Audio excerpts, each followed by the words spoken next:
အားလုံးပဲမင်္ဂလာပါအပဆရာမြင့်တဲ့ခါတပည့်ဆရာမထောက်မောင်ခေါ်တန်မှာဖြစ်ပါတယ်အခုလာမဲ့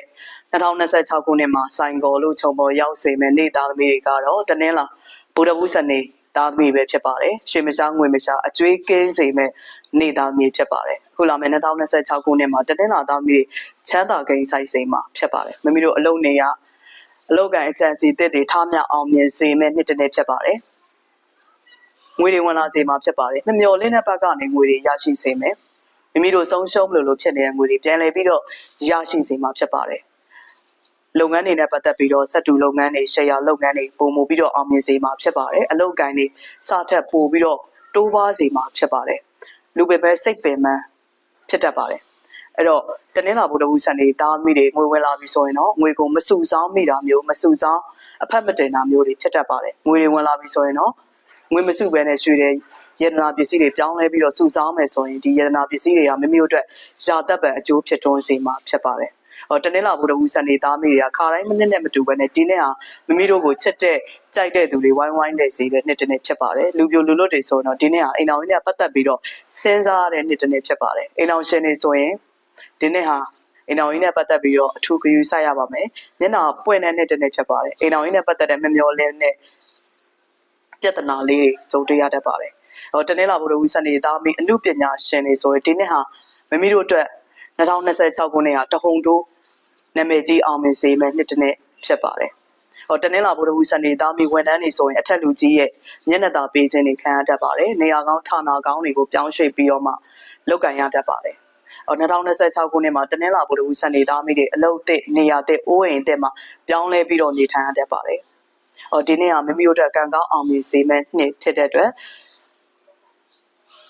ဉာဏ်ဝိရိယလုံးလာအားစိုက်ပြီးတော့မိမိတို့လုပ်ငန်းကိုစူးစမ်းမယ်ဆိုရင်ဒီနေ့ဟာတအုံတို့အောင်မြင်စေမယ့်နှစ်တစ်နှစ်လည်းဖြစ်ပါတယ်။ဘာသာရေးနဲ့ပတ်သက်တဲ့ခရီးတွေမှုတ်ချ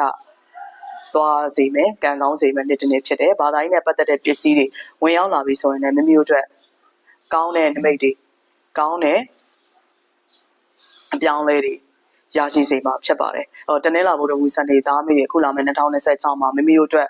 ကံကောင်းအောင်မြင်စေတဲ့တပ်ပိတ်ပကြီးကတစ်ခုဖြစ်တဲ့ဆိုင်ကော်လို့ခြုံပေါ်ရောက်စေဆိုတဲ့တပ်ပိတ်ပကြီးကားကိုအခုလာမယ့်ပြာလို့လာပြည့်နေ့တောက်ကြနေမှာမိမိတို့အိမ်မှာချိန်ဆွဲထားမယ်ဆိုရင်လာပြည့်ရဲ့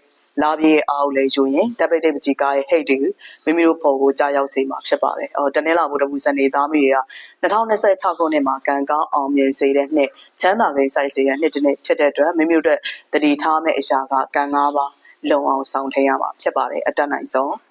ဒီလိုကံကားပါလုံအောင်ဆောင်ထိန်နိုင်မယ်ဆိုရင်ဒီတစ်နှစ်ပတ်လုံးမှာကျွန်မအစလေးဆုံးဟောထားတဲ့ဟောကြားမှုတွေကမိမိတို့အတွက်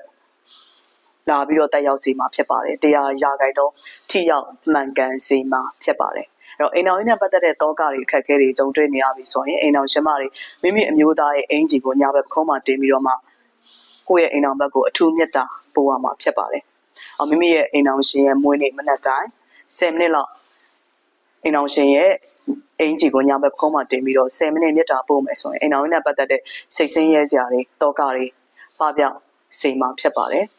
အဲ့တော့အခုလာမယ့်2026မှာတနင်္လာဗုဒ္ဓဘူးစနေသားမိတွေကံကောင်းစေတဲ့တပ်ပိတ်ပကြီးကားတစ်ခုဖြစ်တဲ့ဆိုင်ကော်လို့ခြုံပေါ်ရောက်စေတဲ့တပ်ပိတ်ပကြီးကားကိုမိမိတို့အိမ်နေရအလုံးနေရဆိုင်နေရတွေမှာချိန်ဆွဲထားမယ်ဆိုရင်ဒီရဲ့ဟိတ်ဒီတစ်နှစ်ပတ်လုံးကံကောင်းအောင်မြင်စေမှာဖြစ်ပါတယ်အခုလာမယ့်2026ခုနှစ်မှာချမ်းသာကိန်းဆိုင်စေတဲ့တနင်္လာဗုဒ္ဓဘူးစနေသားမိတွေဆိုင်ကော်လို့ခြုံပေါ်ရောက်စေဆိုတဲ့တဟိတ်ပကြီးဟိတ်တိုင်းမိမိတို့ပေါ်ကိုကြာရောက်